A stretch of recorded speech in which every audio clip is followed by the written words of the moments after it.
Good morning, everyone, and welcome to our SCM weekly webinar fire chats.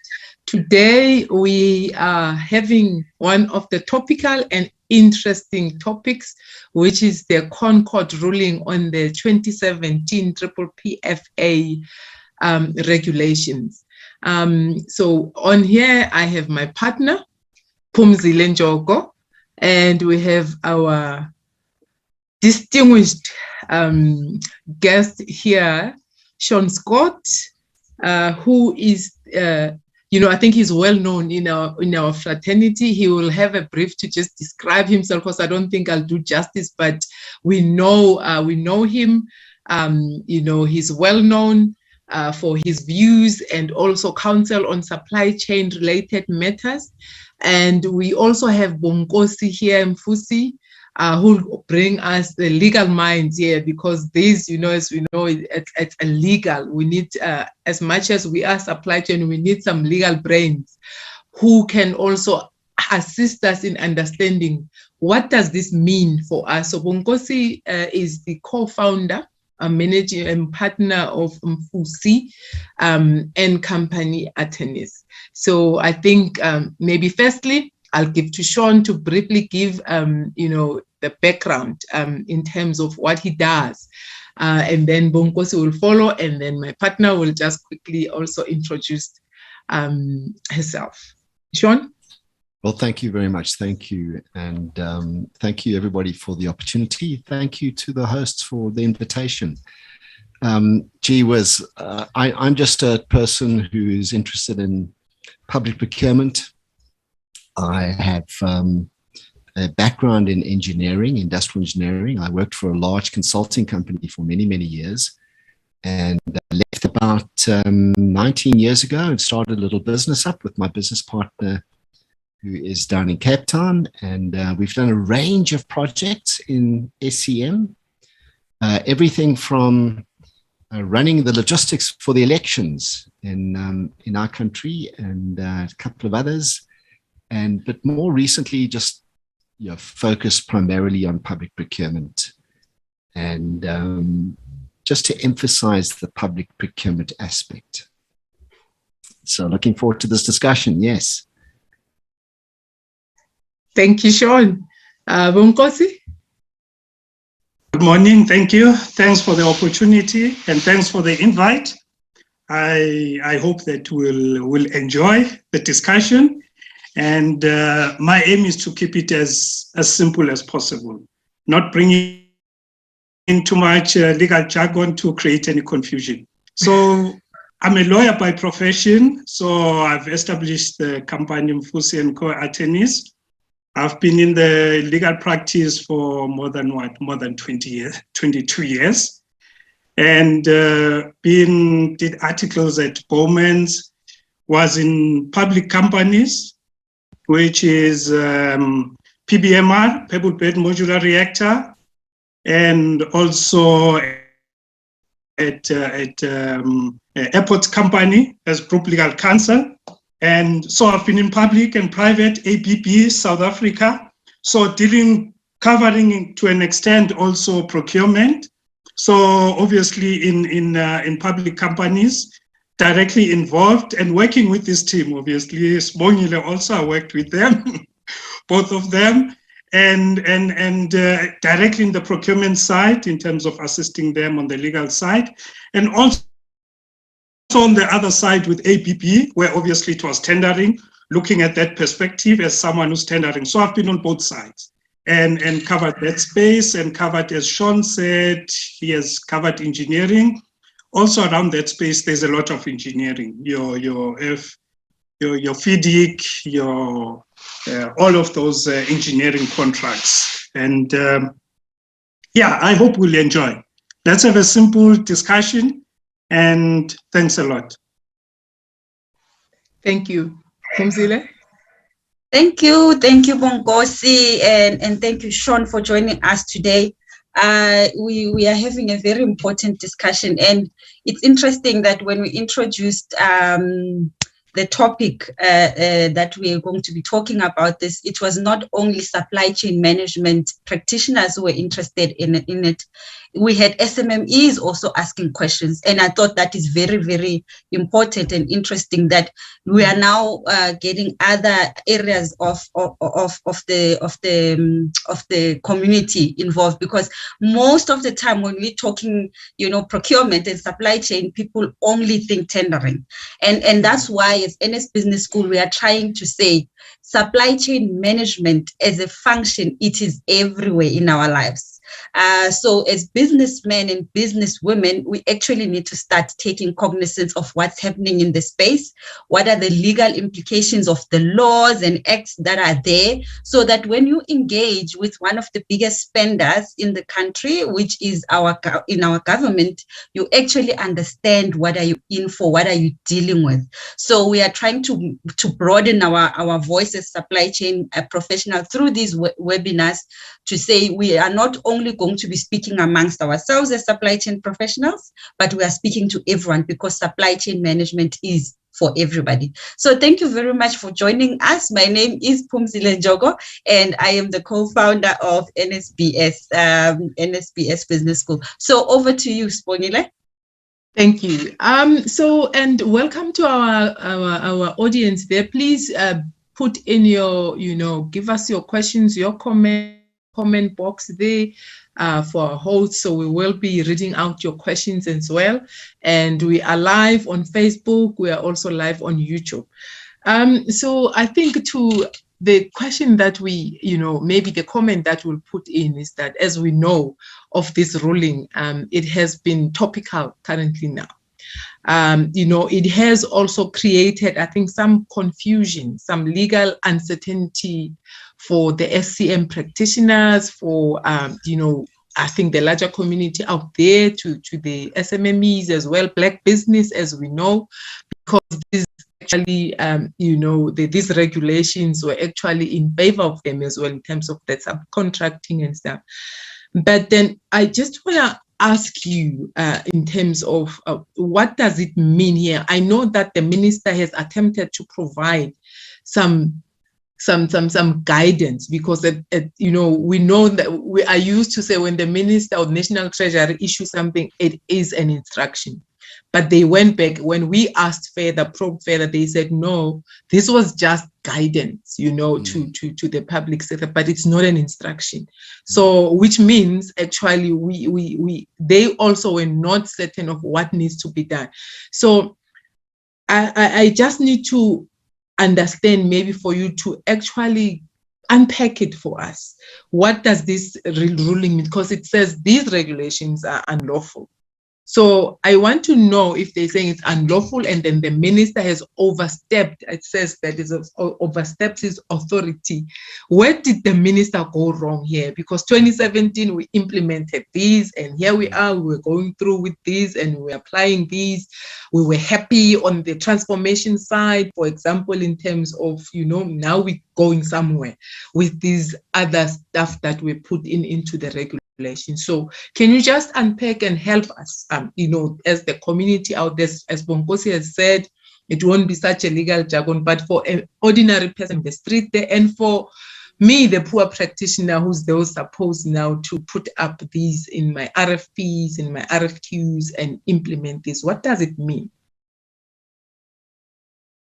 Should I kick off? Yeah, sure. And so this started in 2016. When the draft regulations were first issued, and they're powerful.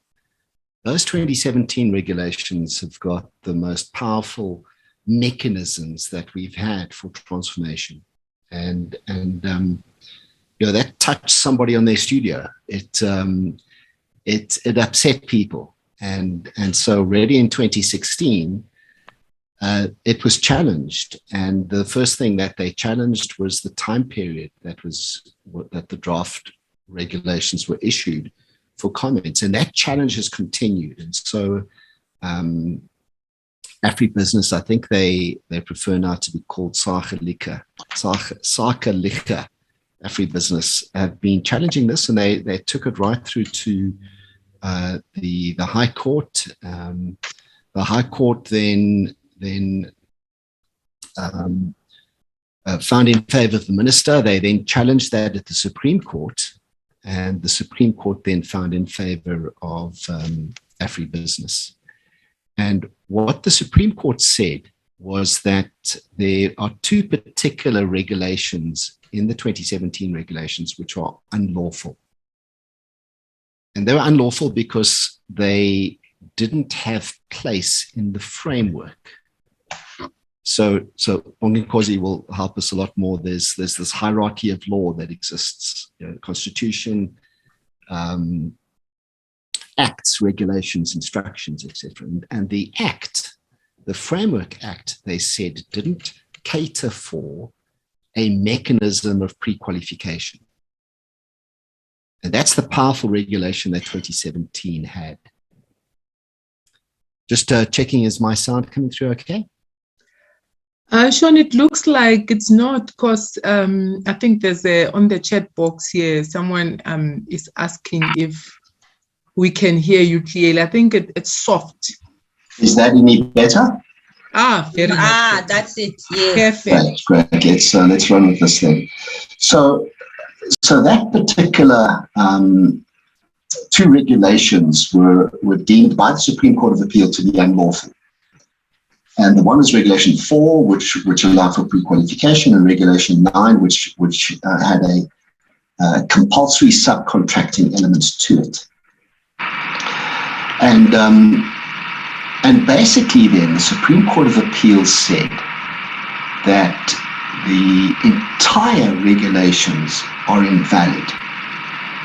Not just those two, but because those regulations are so intricately tied into the complete set of regulations, the entire set of regulations are invalid, and gave then the minister 12 months to fix things. So they said that they suspended the declaration of invalidity for 12 months, basically giving the minister 12 months to fix it. The Minister of Finance then challenged that in the Constitutional Court, highest court in the country. And the hearing of that took place on the, I think, 25th of May last year. And we got the ruling then on the 16th of February, 10 a.m. on the 16th of February, 2022. And basically, the Constitutional Court said that it was neither necessary nor expedient for the minister to issue regulations, and that the Framework Act was enough. It wasn't necessary to have regulations. And that's where you said, that the minister maybe overstepped the authority by issuing regulations. But maybe that's not necessarily overstepping, is not necessarily the right thing. But the Constitutional Court found that it was neither necessary nor expedient for the minister to issue regulations. Basically saying the Act is enough. There's a particular section in the Act, Section 2.1, that says the organ of state must determine its preferential procurement policy within the following framework. And the framework then spells out 92, 20. Now, that basically means that the 2017 regulations, all regulations, in fact, have no legal basis. And there are no regulations. The Act is fine. The Constitutional Court didn't say anything about the Act. The Act is fine. But there are no regulations. Now, the confusion comes not about the ruling. The ruling is clear. There are no 2017 regulations. The confusion comes in because there was a footnote in the Constitutional Court's case, back in the minority judgment part of the case, that said that the suspension period that the Supreme Court of Appeal gave at 12 months ended on the 2nd of November 2021. Now, that footnote said that if the suspension period ended, then as of the 16th of February, there are no regulations. There's no suspension period, there's no regulations, there's nothing. Now, Nkosi can help here. There's a Superior Courts Act on Nkosi that talks about when you appeal something, then that judgment is kind of suspended, so it's frozen for a while. And the conventional understanding by the lawyers is that what it meant was that once that ruling came through from the Constitutional Court, the suspension period then would continue,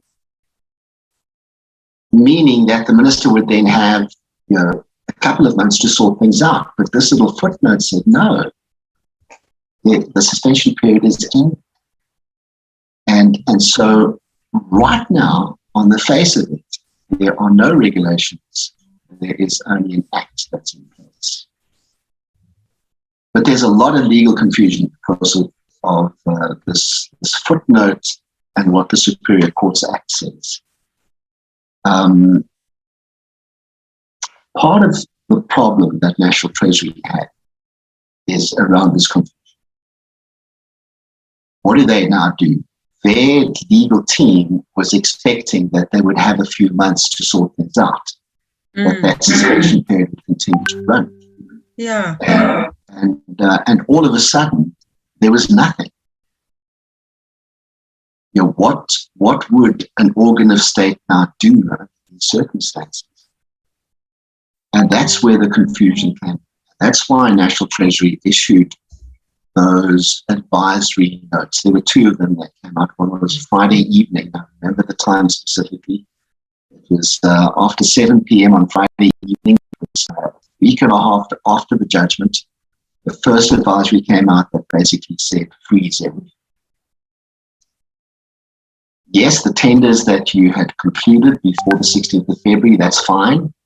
Yes, the tenders that you had issued before 16th of February, continue and evaluate those. But anything else that you want to do, and they spoke about tenders at that point. Any tenders that you want to do from the 16th of February, just freeze them. Don't do anything. A couple of days later, a week later, they issued another advisory, 3rd of March, Thursday, the 3rd of March, I think it was. And they basically then clarified that this was indeed just an advisory. And also then clarified in a rather confusing manner what they meant by tender. Because the regulations always defined tender as also including quotations. And so they said, in fact, you should not only freeze tenders, you should also freeze quotations above 30,000 Rand. Now, why that was confusing is because the only reference to 30,000 Rand is in the regulations 2017, which are now invalid, which don't exist. So the legal interpretation of where organizations are right now, because please, you must come in. I'm an engineer speaking here. To help me out here, is that basically anything from the 16th of February, any quotation or tender issued from the 16th of February has the risk of being declared invalid.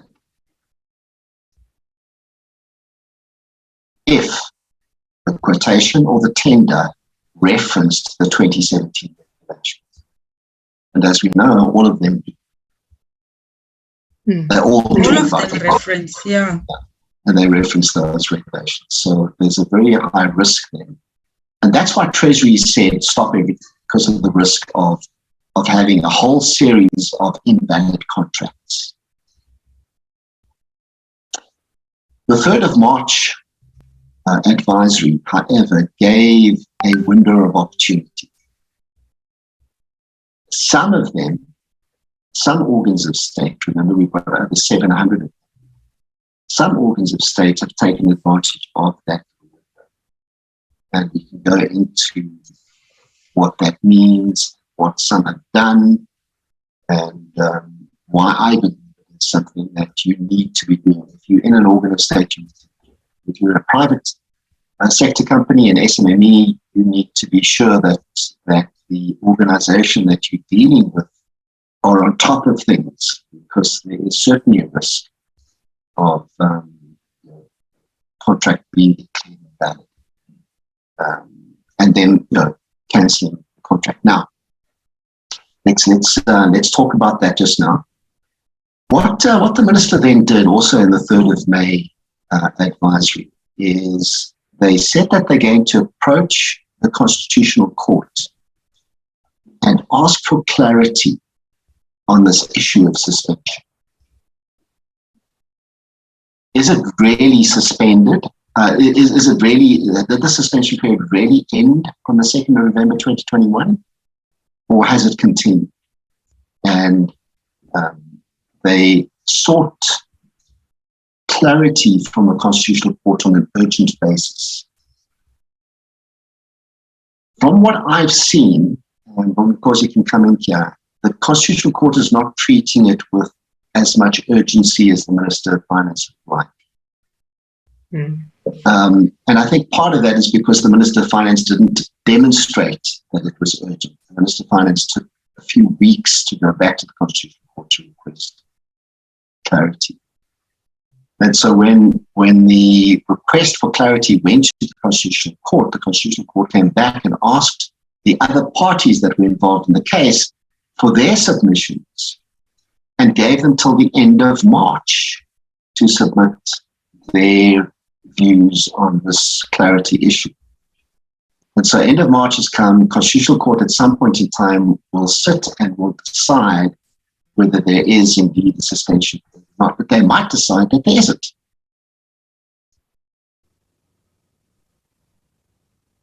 And that's the uncertainty right now.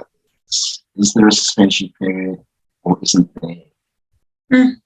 Do we use the 2017 regulations or don't we? That's the confusion that exists right now. Sure. Right. Wow. I think it still leaves that uncertainty because we don't know what it means. And, the question as well is, what does it mean then for those small businesses that are out there? Yeah. Does it mean they have now to compete on procurement costs? That does not, this is not applicable anymore. They need to change their strategies, or what does it mean? But that's just not them. Also, from a practice point of view, because we have seen, I think further down as we will be asking these questions, you've seen, as you were saying, Sean, businesses, have taken advantage of this. In terms of state-owned entities with application of those exemptions. And we've seen that confusion, which we'll talk about later on with Transnet and stuff. But Bonkosi, from your view, what does it mean? Because yes, this is what we've been asking. Is it effective now, February 2022, or 2023? So what does this really mean? And I know there's a question from Pumi there, Pumzile. You'll read it out later, maybe after Bonkosi comes in here, because I think Sean has passed on some, legalities onto his space. Yeah. And also, Mr. Mfusi, before you get into what Isibongile has already gotten into the meat, for the layman out there, as I said, we have small businesses that are actually, they were very interested in joining in.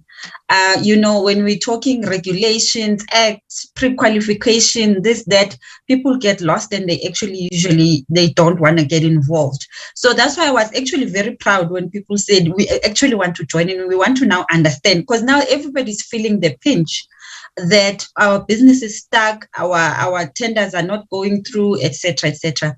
So just at a high level, as you already indicated, we always used to say this also in AXA. Let us dumb down the legalese.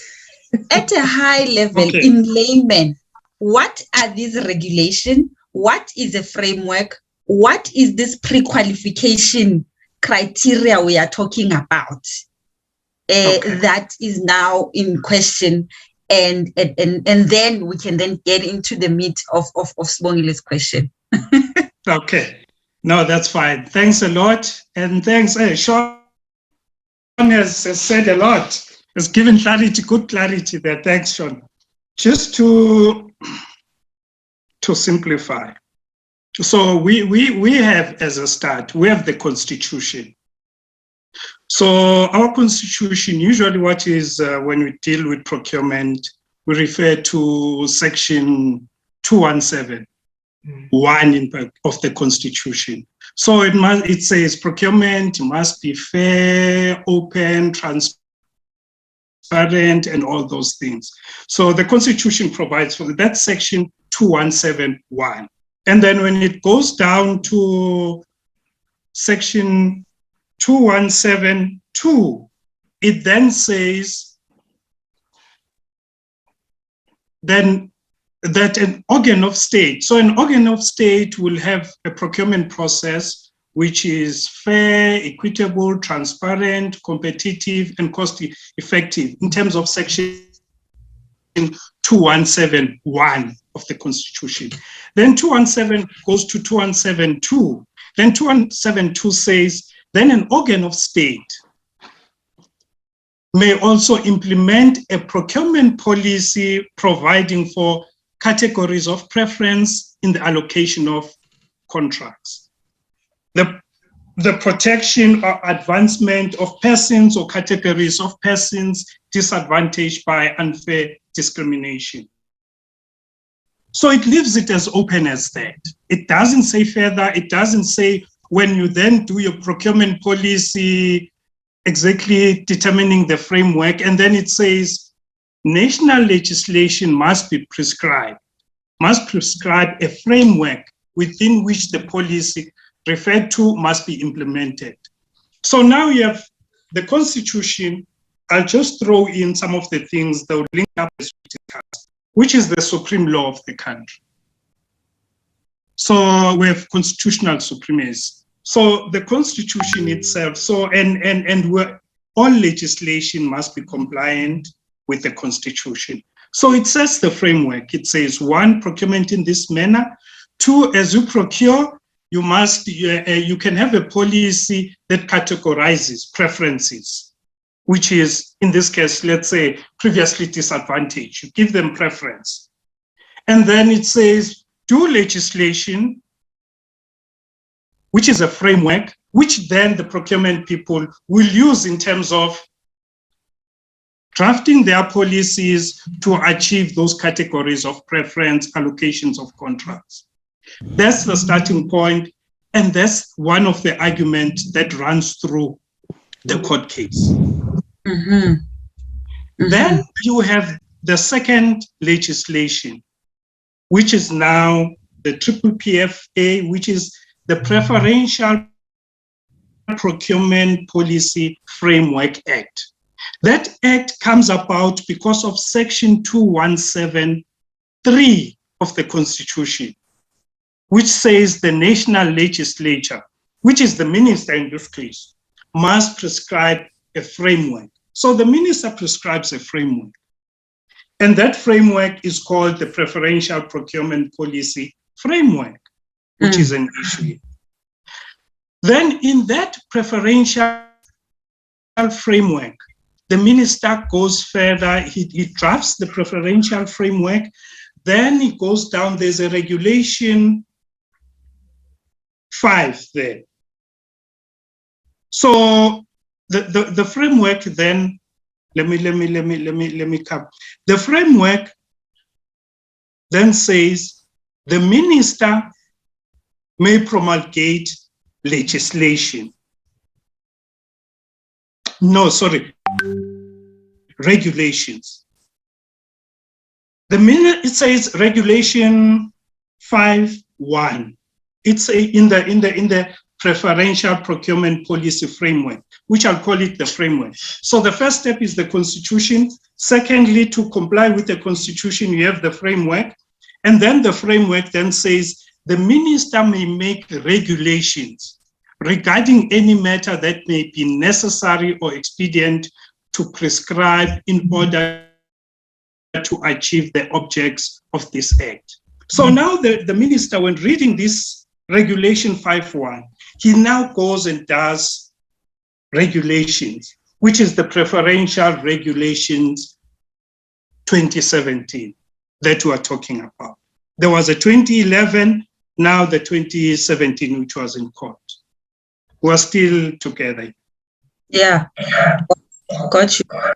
Yes. So it is from these regulations that Schedule 2 companies are then told you can now go and draft your policies that are in line with these regulations. That's when you're now carving out the bolts and nuts on the how do you now apply this preferential procurement system, right? Correct. So, right. And this is now the biggest part in these regulations and what informs all tenders that have gone out, that have been going out from 2017.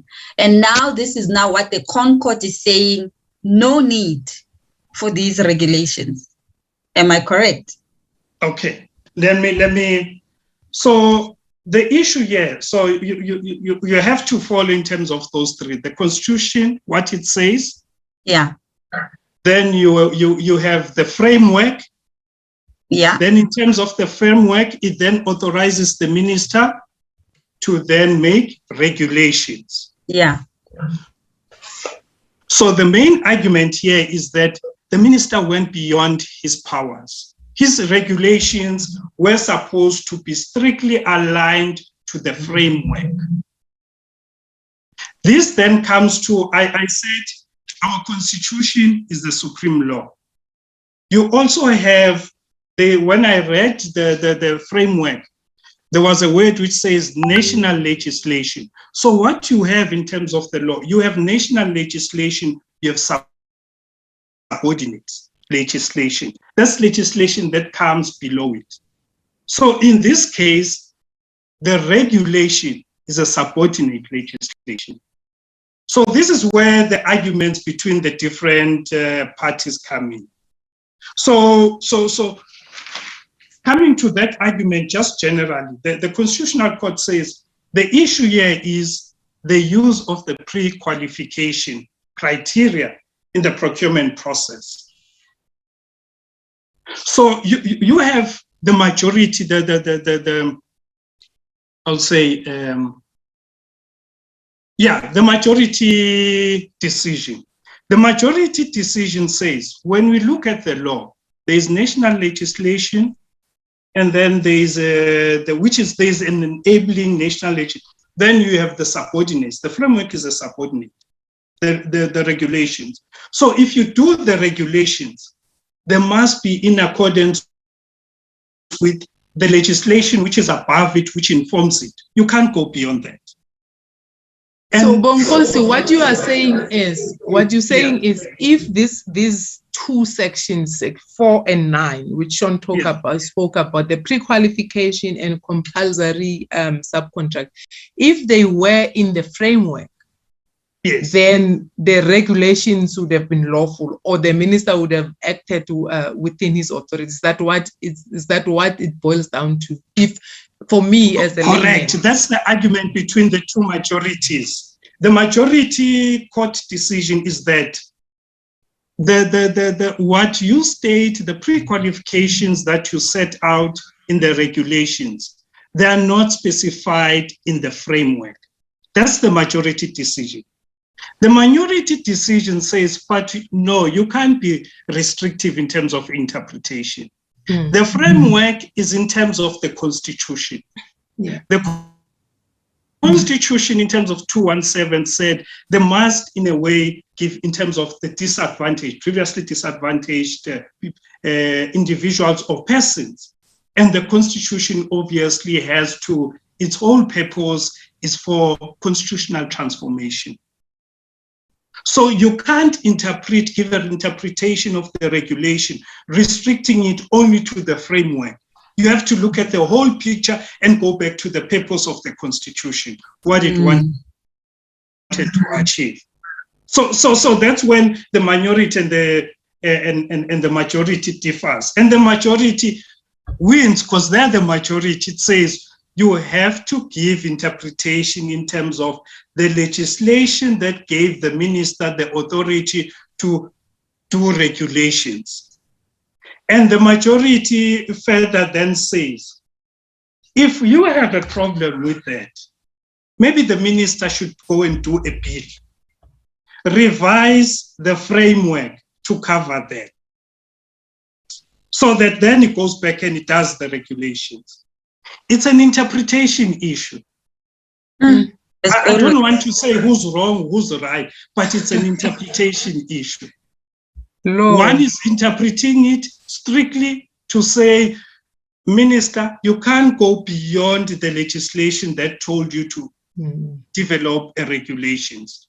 The other part says, but you can't just look at it in isolation. The context here is the Constitution. You are wrong, but it's a minority. They can't say much. So now coming back. So you have the regulations which are declared invalid. The minister must revise them, which he hasn't done, and all that. So in essence, you do not have regulations. But you have the framework. And the framework does not talk of pre-qualification as per the argument in the decision of the Constitutional Court, the decision of the majority.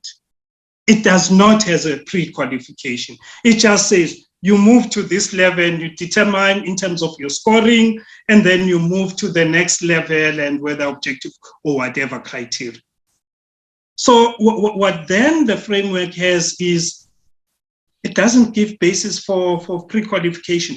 If you were to go and say, because there are no regulations, therefore I'll put pre-qualification, you can't do that because there's a judgment which says the regulation, the framework does not provide for pre-qualification. So you can't say because there are no regulations, therefore I'll put pre-qualification. No, you can't. Because the majority decision said there is no pre-qualification in the framework in section 2.1 of the framework. It just says determine score. So then the next question will be, how do you score? Do I do 80-20? Do I do 90-10? Do I do what? All those processes. They are not there, those processes. So now it will be. Except for the 80-20 and the 90-10 is brought in by the BEE Act, right? No. The 90-10 and the 90-10 and the 80-20. Is the price and BEE at that level? Those are the regulations. The regulations. Sorry, 1 second. The regulations that are invalid, they talk of 80-20, 90-10. 90-10, yeah. Yes. The framework does not talk of that. May I come in just to be sure? I hate correcting an advocate and someone who's the framework talks about 90-10 and 80-20. So yes. It does say 80-20 and 90-10. It's 90-20, yes, sorry. Yes. But what is not there is how you calculate the 10 points and the 20 points. Correct. And what is not there is when does the 90-10 start? Yes. Okay, and that's what the regulation 2017 said, was that the 90-10 would start at 50 million rand. And that's the big question now. Correct. The regulation was clear. The regulation said 90-10 starts then, but now we don't have regulations, but we've got 90-10 in the Act. Yes. So what do we do? So the regulation also helped us explain how we're going to calculate the 10 points and the 20 points. Yeah. Yes. But so do the entities now go and determine that in their policies? Each entity will have to determine what the 90/10 that, and so is that what needs to happen now? Okay, so there's a very kind of technical little issue now. And as Bongikosi said, Section 5 of the Act does give the minister the responsibility to develop regulations. If you look at the detail in the Act, in Section 2(1)(a) and B, it gives the details that require the minister to issue regulations. It says that there's three places that require regulations to be issued by the minister. The one place is, where does the 80/20 end? Where does the 90/10 start? That threshold.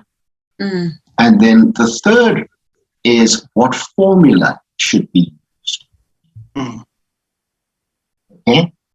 So the Act actually is incomplete without regulations. Correct. The Act does say the minister must issue regulations to give that threshold and to give the formula. And that's the big predicament now, is that we don't have regulations, we don't have the threshold, we don't have the formula. Yes. Now what? And so what Treasury have done now is issue draft regulations to close that gap. And you would have heard that the National Treasury issued draft preferential procurement regulation 2022. And everyone is very, very upset because they are so lean, there's nothing in it. Absolutely. Yeah. And all they're trying to do is just solve that issue of what is the threshold and what is the formula. And that's the regulations that they've put in. But there is a solution here, and we must talk about the solution because we're actually are not progressing at the moment because there's this legal stalemate right now in the absence of any clarity from the Constitutional Court on the suspension period of the staff. We can't continue. There is another section in the Act that gives organs of state the option to apply for exemption. Okay? It says an organ of state can apply to the Minister of Finance for exemption, and it gives 3 reasons under which they can apply for exemption. The second one, I don't have it open in front of me. The first one is if it's international, then there's something else, and then the third one is in the public interest. C talks about it, public interest. How do you define public interest? It's possible. It's possible, but it's there. The mechanism is there. And so what and I see there was a question from me around Treasury being inundated with queries. Treasury have given organs of state this option to apply for exemption. And many have. And I have been extremely impressed with how quickly National Treasury have approved those exemptions. Very quick. I think. Go ahead. Go ahead, sir. Okay.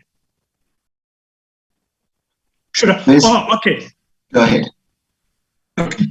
So, I think, Sean, you are right in terms of those, the 80/10 and 80/20, 90/10 and all that, which I think what is missing is actually, your calculations, how do you do it and all that. Yes, the formula. You have an objective criteria, but you still don't, So if you follow that legislation and now we go to the exemption, for instance, people go to the exemptions. Which is fine, but if again, someone challenges the exemptions, it might create, it might bring another debate. There's two exemptions that you can request. Yeah. And there's one that we recommend, and there's one that we don't recommend. The one exemption request is exempt us from the Act. Exempt us from all provisions in the PPPFA Act. Exempt us from 90-10, exempt us from 80-20, just exempt us from everything to do with the Act, as Transnet has done, and we will appoint on the basis of price. Yeah, that's what Transnet have done, and that's what Transnet have publicly said that they will be doing. Okay, and are it's doing. Only. Yes. Well, there's a problem with this one. There are a couple of problems with this particular request.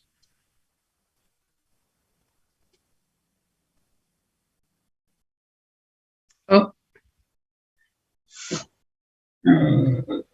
Sean gone. no, he's frozen. I hope it's not load shedding on his side. Yeah. But maybe we can continue in the meantime while we are trying to get him back. Okay, I'll send him a note. Yeah, I think maybe we can continue. We can read out maybe Pumsile, the questions there. I know some Sean has tried to answer.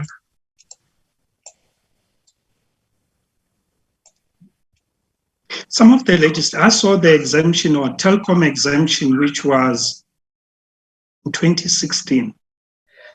No, the ones that Transnet has been exempted here, and then I know that who else? Okay, Sean is coming back. Okay. Oh, there we go. All right, Sean. Apologies.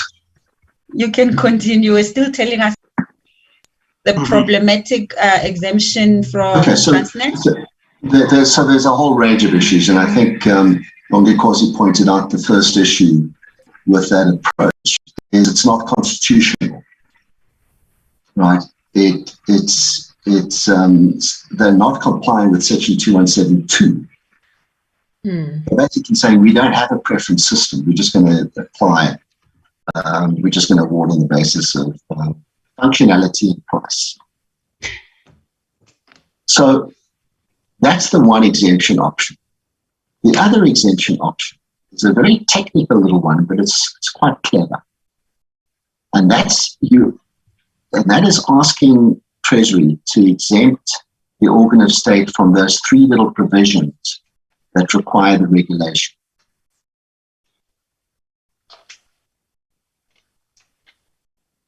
That threshold and the formula. So we'll still use 90-10, we still use 80-20, we still use the substance of the Act, but we can continue without waiting for Treasury to issue new regulations. But then, Sean, if we continue, I know the 2022 regulations closed on Friday. I don't know when they'll be approved or so and promulgated, but if we use the 2010, which is on the framework, and the 90-80, so what does mean? As an entity, you will have to decide, obviously, the threshold. You can use it, but you decide on the threshold. Correct. Yeah. So what happens then, if that is done, then it's fine, no issues, because I know that we know the litigation in the public sector procurement space. So will that be acceptable? Because I know with the 2011, we've been having obviously some litigation as well with regard to that, but also this fragmentation now, because if it's over 700, we know. So there's going to be a lot of variety there, each entity doing its own. And what would that mean for Treasury?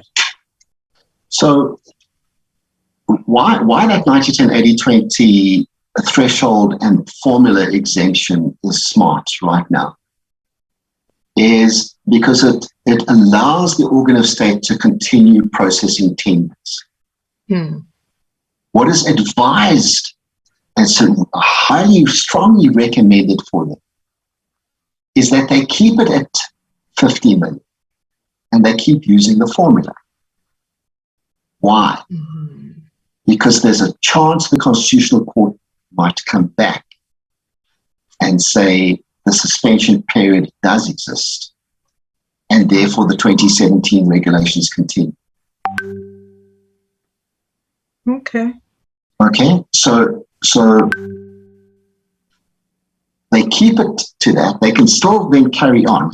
And if the ConCourt comes back and says the suspension period does in fact exist, then they're not going to be non-compliant with the regulations, the 2017 regulations, because they're still using 50 million. They're still using the formula.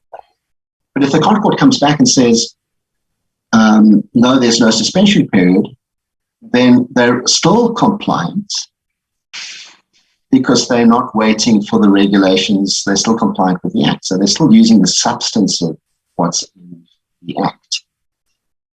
And so there are a number of organizations that have done that. And Treasury have approved that exemption.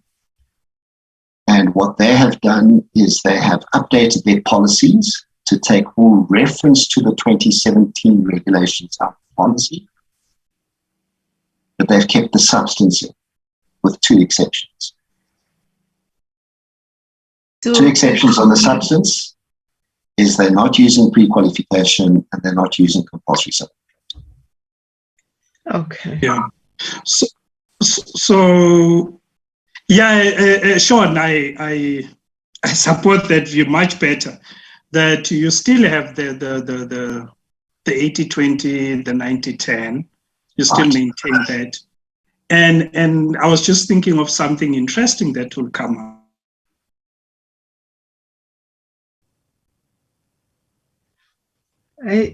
Bonkosi has frozen as well. So while we get him back, so maybe I can ask you, Sean, so what does it mean then for transformation, this ruling, even for the SMME, the small business that is big?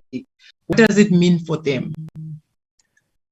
So right now, under the circumstances, it is possible for organs of state to continue to use the PPP scorecard as the basis to score the 10 and the 20 points. So just to be sure that we're all on the same page, in the 2017 regulations, there's a table, two tables. And the one table says that if you're a level 1 and it's 80-20, you score 20 points. If it's a 90-10, you score 10 points. Okay, so that's how do you score the 20 points and the 10 points.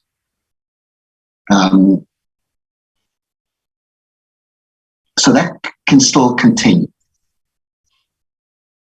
Yeah.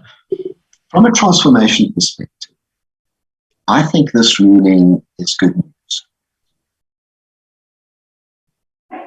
Okay. And let me tell you why. Yeah. From a transformation perspective, there is more to transformation than just PPP. For example, I'm looking now at the screen and there are two black women on the screen. There is no way in the current 2017 regulations that we can advance black women over black men, right? Now we have an opportunity. We're not actually I've got to be careful about when this opportunity will come into effect. We're not bound by the PPP scorecard as the only way to score the 10 and 20 points. We can come up with other mechanisms.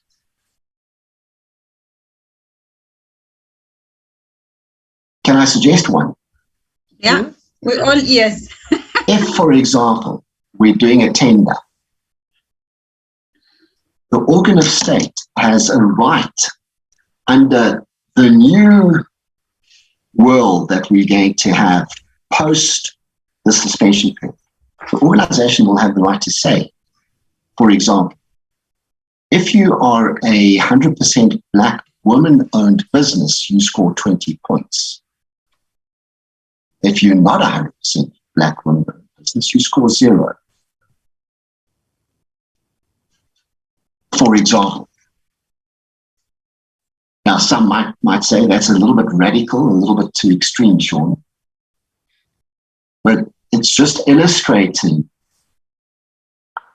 the freedom we will have to start on tenders to be very, very specific about our preference scoring. Does that make sense?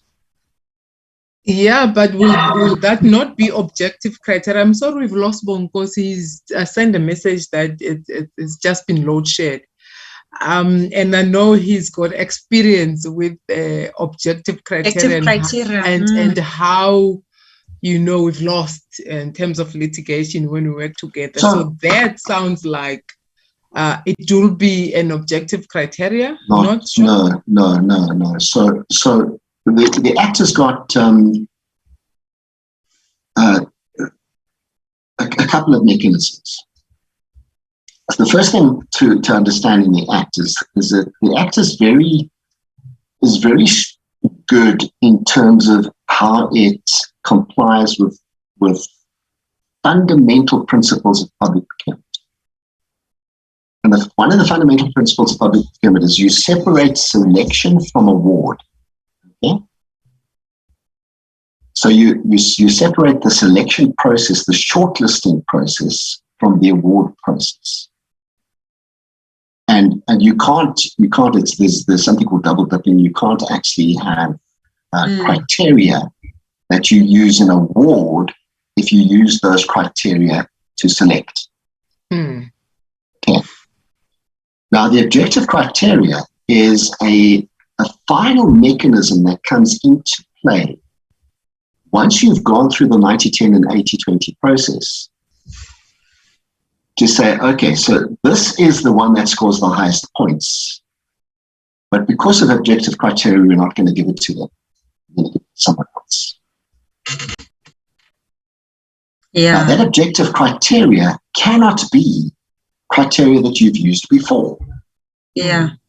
Okay? That has been the biggest challenge, yeah. Yeah. And now there are objective criteria that do come in, which the courts have on a regular basis agreed with as acceptable objective criteria. But it cannot be a criteria that you used to score points. Or as the evaluation process, yeah. Yeah. And so when we in this new world that we could go into, if we do use this example of if you're 100% Black, women-owned, you score 20 points. If you're not, you score 0. That's going to be the scoring process. The objective criteria will need to be different. Okay. All right. So now, and we don't have to get into the objective criteria now. That's let's talk transformation.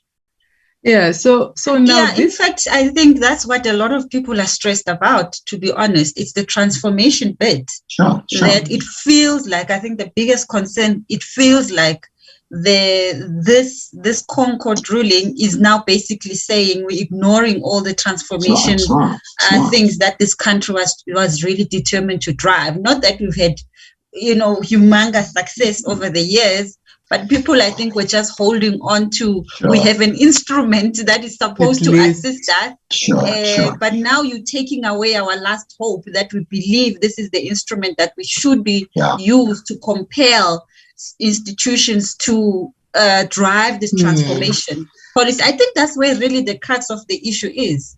To say, okay, so now what? What do we use as an instrument of transformation in the procurement spend? Yeah, and I think, to add on that, Sean, as we know, there was this call about trumping the PPPFA, And I think this was a bridge by the minister to say, let's get the regulations where at least, there is specific, categories where we are saying you pre-qualify, you subcontract, that 30%. So as much as, people were not happy, the, businesses, black business, and as we know, but then when these came, they say, even though we still say you need to trump it, but while we are looking at it, at least there's something. And as we know, and as you have also emphasized, that, the main issue with those two actually, that I think as Black people, as Transformation was speaking, as Black business as well, we're like, at least, okay, here's something that we know we'll be able to get, because as we know, even with Transnet's exemption, they have in their statement to say, they've acknowledged that, their view remains that, least cost procurement is against transformation actually and industrialization. They know, even though they've asked for, the exemption. So I think we are here to see what they will do as well as they go forward. So I don't know how this helps, but there is that issue that, actually this was actually against, it militates actually against transformation. Here's another one. If you've got EMEs and SMEs that are online and they want to understand, how this could work, another way might be to say, if you're a BBB level 1 EME, you score 20. If you're not, you score 0. That's a way to promote and advance EMEs. So, we've got to, and that's the, I think that's the opportunity. You would know that municipalities have for years cried out that they cannot give preference to a business that's located in the municipality.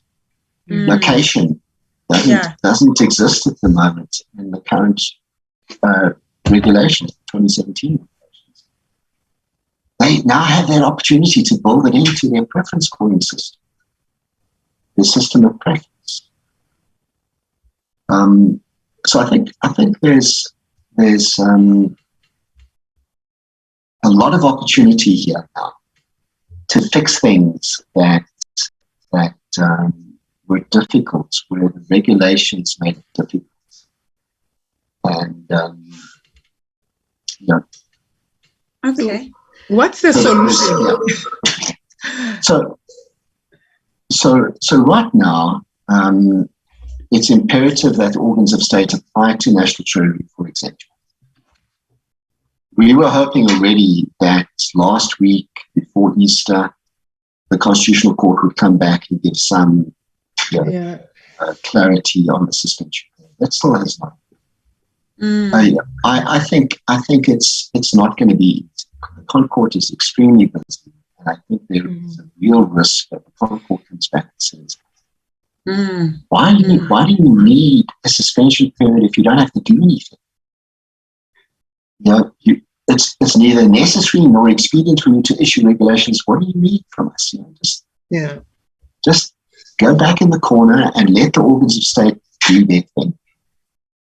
There is a risk that could happen. So it's very important that anyone who is linked, and I see there's actually somebody from Provincial Treasury in the Eastern Cape that's on, and others, is just get those exemptions done.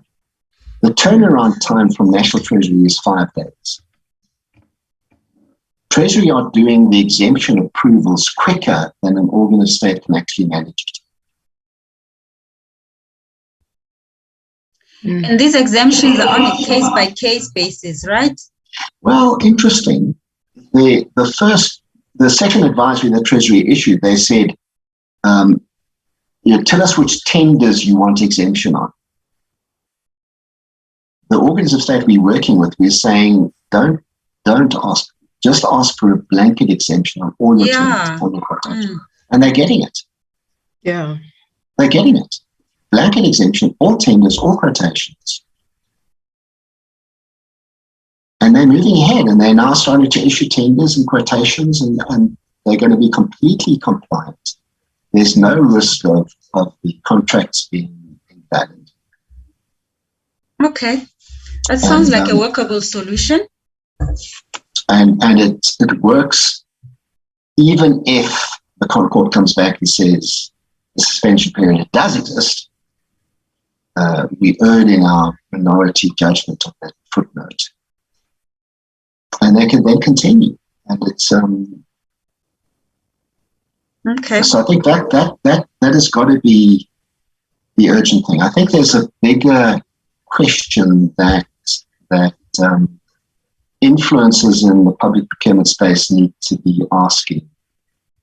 And that is, how do we address the concern about this fragmentation that's going to potentially arise, where everybody is doing their own thing.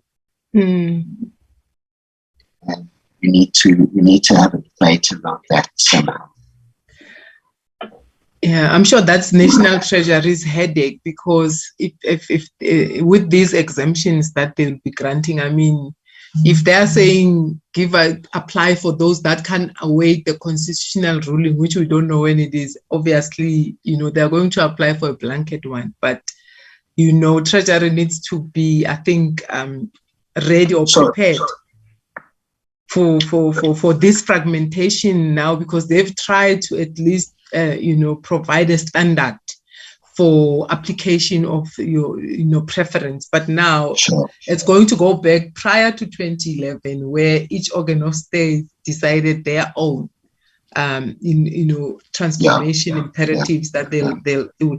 As Transnet, when I read in their statement here, was that they've also, it's been approved. I don't know what's approved. I still want to look with their board. Their supply chain management policies have been approved, which has incorporated the ruling. So I don't know whether it goes back to the act or they put in their own as well, which is what will mean. But I just hope that we will not be seeing, a scourge of increase of scourge of litigation again in the public sector based on this. I think the fragmentation risk will happen with or without the exemption. If there is no exemption and the 2022 regulations are eventually enacted and effective, that fragmentation will still exist. The risk of it is still going to be there, because what the regulation says is the organ of state decides how to calculate the 10 and 20 points. And so that risk will be there for, I suspect, a year or more. Do you want to talk about, you raised the 2022 regulations, do you want to talk a little bit about that? Yeah, let's get into that before we then go back into some of the comments or questions. Sure. Yeah. So you were right, the closing date for the comments on the 2022 preferential procurement regulations closed the 11th. The 11th of April, Tuesday last week. Now, the regulations have got a very difficult path to run through. And this is the same path that all the preferential procurement regulations have gone through. They've got to issue the regulations in draft. Then everybody gets a chance to comment on those regulations. They've got to then take those comments and they've got to go and address every one of the comments that they have received. Then what they've got to do is issue an updated draft and then circulate that draft through a process which includes portfolio committees of Parliament and Cabinet. Then it's going to go to the President, who's going to sign and enact them and then give an effective date. Now, Treasury were hopeful that they could do it within 2 months. They said initially that they would put it out for 2 weeks, and then they would fast track it through Parliament and all those processes, and probably get it out within 2 months. Yeah. When they issued the draft, they then immediately compromised on the 2 weeks and gave everybody 4 weeks. And we know why that's the case. It's going to take a while. Yeah. I suspect that those regulations will only be effective November or January next year. Mm. I don't see them getting it done before then. Yeah, if we judge by history, you are correct, but maybe if some things have changed, maybe we will. But yeah, history has taught us. Yeah. Already, the draft regulations are contentious. Yeah. They've included stuff in the draft regulations which we've never had before in other regulations. Yeah. And I can share one of those contentious issues with you. Yes. The regulations include the formula and the threshold for disposals. Now, we've never had regulations, preferential procurement regulations for disposals. There was that interesting AXA court case, AXA and Imperial, where they spoke about applying the same formula and the same threshold and the same principles for leasing of assets, and leasing and disposals falls into the same category. And on that basis, Treasury issued a circular last year sometime. Yes. Introducing the reverse formula. So they've included that reverse formula into the regulations. Yeah. But the problem with that reverse formula is that it is contrary to the Act. Mm-hmm. The Act talks about and uses language in the context of procurement only. Yeah. Yeah. And so the issue of reversals and the lowest price and the highest price and all of those conflict with what the Act says. It says the one that scores the lowest price will get the highest points. It doesn't work like that with the reverse formula. Yeah, yeah. Okay, and so there's some contentious issues. So I don't think that regulation is going to be effective anytime soon, which is why, again, I think it's important that organs of state must get that exemption process quickly. Yeah. Okay. Yeah. Yeah, I think that point that you've just also indicated on, Sean, it dovetails to, are we talking procurement? Are we talking supply chain management? What are we calling ourselves? Which was a big issue when we were reviewing and giving comments on the bill, to say it is time now that a clear identity of this function is clarified, because in some instances we are just talking procurement. But we're taking the procurement principles and we're behaving as if we're applying them into the entire end-to-end process. So an identity issue there comes into effect again, which is something that I think National Treasury needs to really pay attention. Are you just looking for a procurement function, or do you want an end-to-end? Because then you start treating things differently. It starts calling for a different conversation. Yeah, it's a challenge. It's a challenge, big one. Because now we have revenue.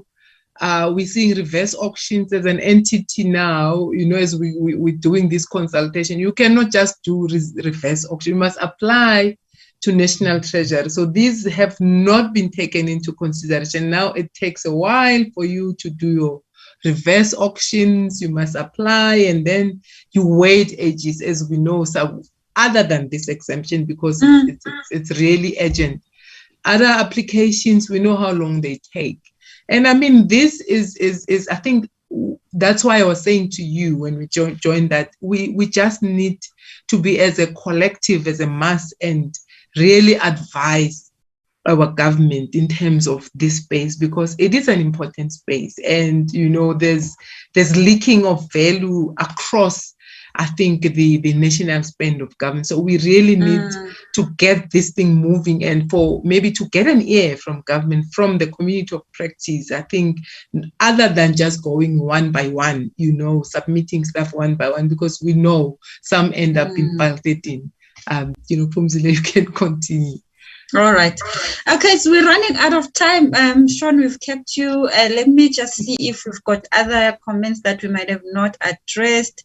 I think Kumpumi is saying, can an institution develop their own transformation imperatives into their policy and apply them accordingly when issuing tenders? Since this is a big conundrum and might take long. I think we've touched on it, Sean. Yeah. Sean did respond as well. So it's important that, because this has been very clear, the Act is very deliberate. It says an organ of state must determine its preferential procurement policy. And many organs of state have not done that. And so it is going to be an important and deliberate requirement that organs of state determine. And they're going to determine how they're going to score the 20, how they're going to score the 10.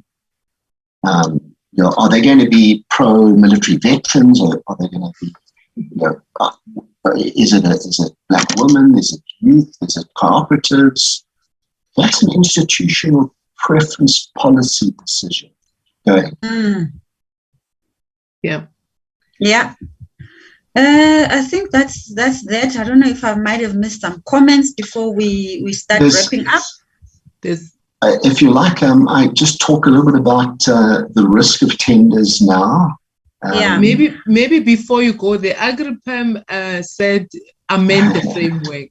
And AgriPem amending the framework, because when we did a submission to National, we were even called to a workshop and given a whole process of what it will take to amend the framework.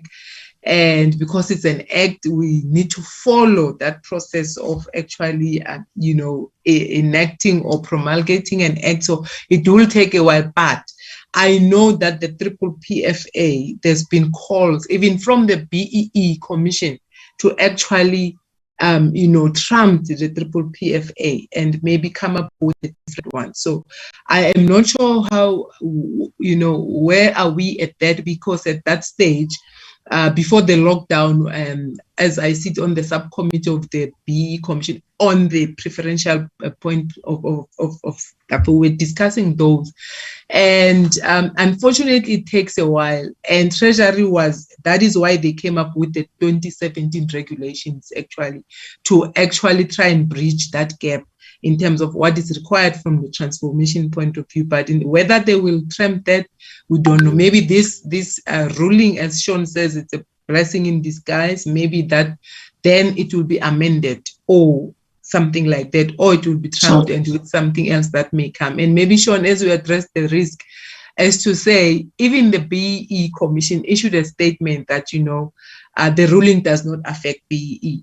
But, I've always had this issue that these two, entities don't talk to each other. And it's as if, like, even if you read into the BE statement, Commission statement, is that, the PPPFA was not issued under the BE Act. So BE Act is not affected. And that's the stance that they've taken. But maybe it's something that the two, ministries can look at, because the preferential procurement does speak to BE, so I don't know. Yeah. I think, as you say, yes, the BE might be a separate act together, but that's what the regulations that we're trying to now bring all of these different elements into one, so that there's a holistic guide when professionals or practitioners are trying to expand. So that's basically, I think, what this thing was doing. It was taking all these, what the CIDP is saying, what the BE Act is saying, what there's many of these things, what Paja is saying, and because as a practitioner we needed some sort of a guideline or some sort of a framework to say, how do you bring all of these elements into one, and then how do you then apply it in whatever government spends? That's basically it. So I think it's an easy way out to say, no, BE, it's on its own. Yes, we know that. But at practice level, in the trenches, we need to create some sort of a directive in bringing all these different elements from different spaces in one and apply them into government expenditure. True. So AgriPAM is suggesting what the public procurement bill is going to do, right? So in chapter 4 of the draft public procurement bill is the preference framework. So chapter 4 in the draft public procurement bill is meant to replace and do away with PPPFA and amend the Act, if you like. And why I raise that is I have heard some rumors that Treasury are considering taking out Chapter 4 and Fast Path in Chapter 4, independent of the draft bill, in an attempt to try and sort the framework out, because there are certain issues in the framework. Okay. That's interesting. Yeah.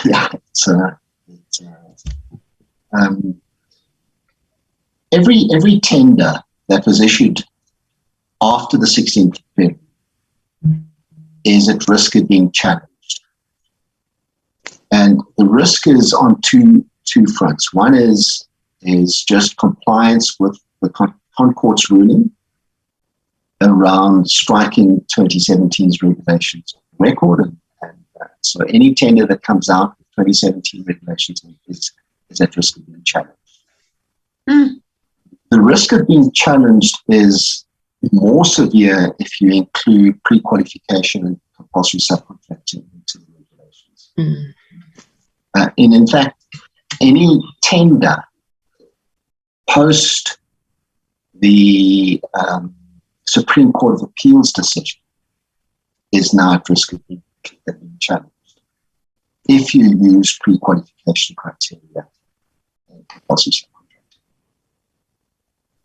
So organs of state are advised to be very careful about using that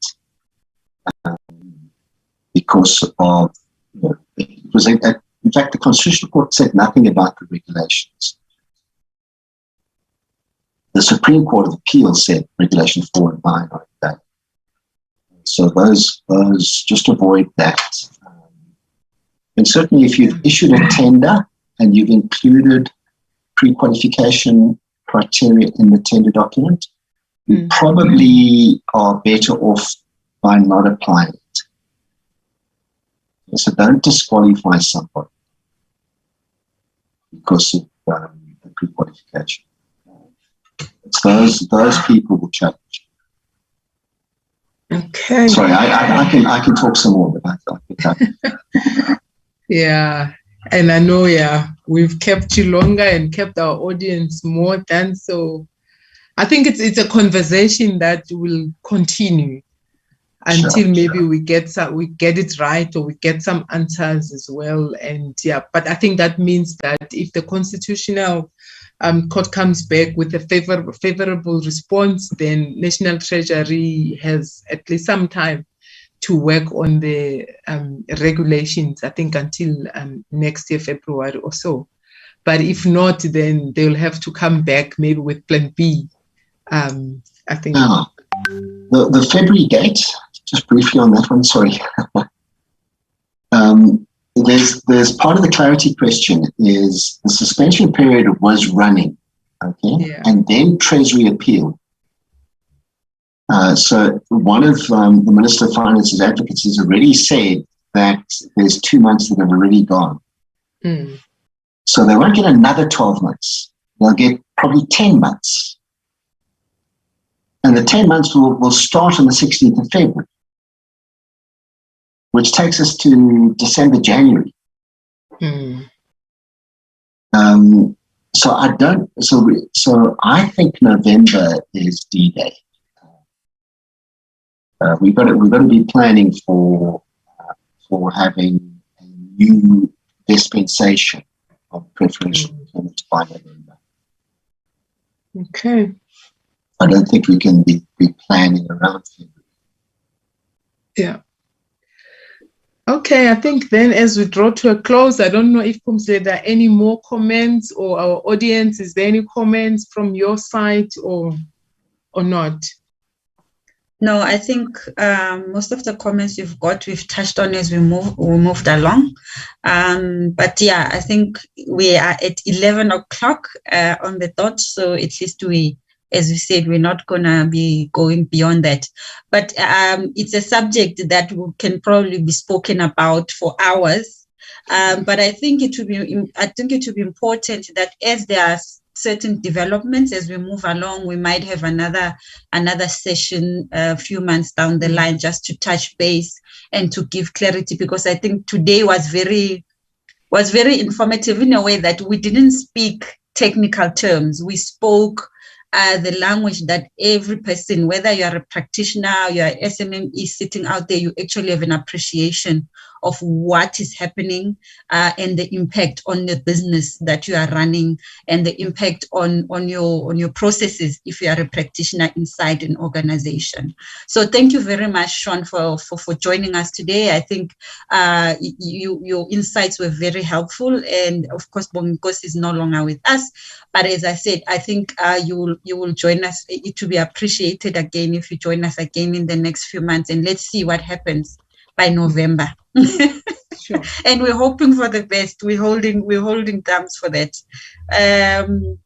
Yeah, so that's it. Just to add that I'm happy to share a template on the exemption application if any organ of state is looking for that. And okay. Did you there's some details around that. All right. I did put my email address there. Yeah. There we go. Perfect. All right. And there is a comment, I think, from Mpinga. Yeah.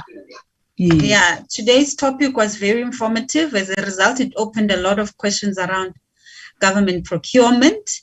I started to think if there's a congruency or harmony between these different procurement prescripts in achieving transformation within government contexts. As a research student, I'm looking forward. Yeah, thank you. And you can also get us Mpinga in our page on our website and comments in terms of research. We are also doing research on procurement, and you can also not just procurement, supply chain, and also on public procurement. You can also reach out to Sean. The email is there. If not, you can also ask us on our website and the ask questions there. We will provide his email to you for any further consultation that you may need in terms of information and stuff. And yes, thank you for being with us. And yeah, see you next time. Thank you, Sean. Thank you very much, everybody. Bye. Thank you. Bye, everybody. Thank you very much. Well done. Bye.